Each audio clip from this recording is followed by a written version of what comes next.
네, 지난주 총리 교체 발표에 이어서 이번 주 후속 개각이 단행될 것으로 보입니다. 네, 대통령은 소폭 개각을 언급했지만 중폭 이상이 될 거라는 관측도 나오는데요. 청와대 취재기자 연결합니다. 윤석희 기자. 네, 박근혜 대통령이 이번 주 중 후속 개각을 단행할 것으로 알려졌습니다.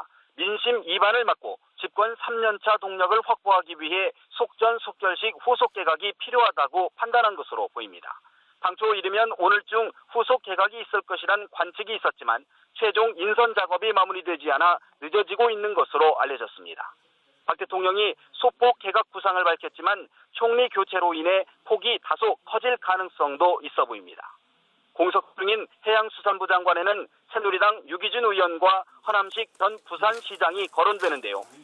유 의원은 친박계 의원이 주축인 국가경쟁력 강화 포럼의 대표로 입각 시 대통령의 친정체제 구축이 강화되는 측면도 있습니다. 교체 1순위로는 이른바 땅콩 회항 부실 조사로 비판을 받은 국토교통부 서승환 장관이 꼽힙니다. 정세 국면을 면치 못하고 있는 남북 관계를 감안하면 6일째 통일부 장관의 교체도 점쳐집니다. 후임으로는 친박계 3선 국회의원 출신의 권영세 주중대사와 새누리당 사무총장을 지낸 윤상현 의원, 김규현 청와대 국가안보실 제1차장 등이 거론됩니다. 태경환 부총리가 이끄는 경제팀은 대체로 큰 변동이 없을 것이란 시각이 우세합니다. 박 대통령이 개각과 함께 김기춘 대통령 비서실장의 거취도 결정할지 주목됩니다. 후임 실장으로는 현경대 민주평통 수석 부의장과 황교안 법무부 장관, 권영세 주중대사, 최배출 영남대 부총장 등이 거론됩니다. 황교안 법무장관이 비서실장으로 기용될 경우 개각폭은 더욱 커질 것으로 보입니다. 지금까지 청와대에서 전해드렸습니다. 이완구 국무총리 후보자는 헌법과 법률에 규정된 총리의 권한을 행사하겠다고 말했습니다.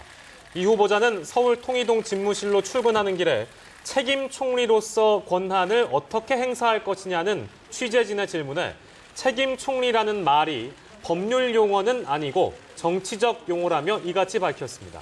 정홍원 국무총리와 후속 개각에 대한 준비 작업을 진행하고 있냐는 질문에는 예민한 문제인 만큼 나중에 얘기하겠다고 답했습니다.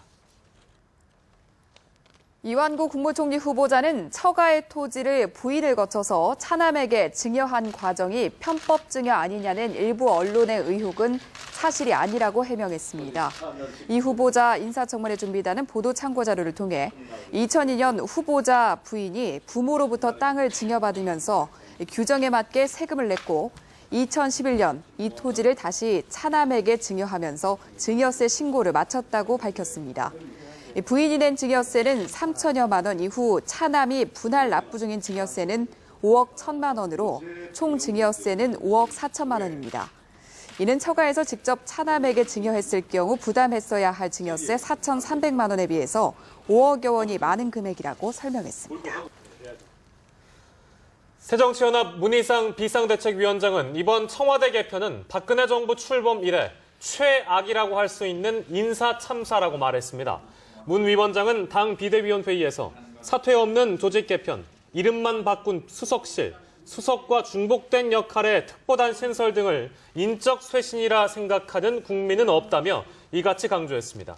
다만 국무총리 후보로 지명된 새누리당 이완구 의원에 대해서는 그동안 원내대표로서 주례회동 정례화, 각종 현안에 대해 야당과 소통했다는 점에 있어 기대가 크다고 호평했습니다.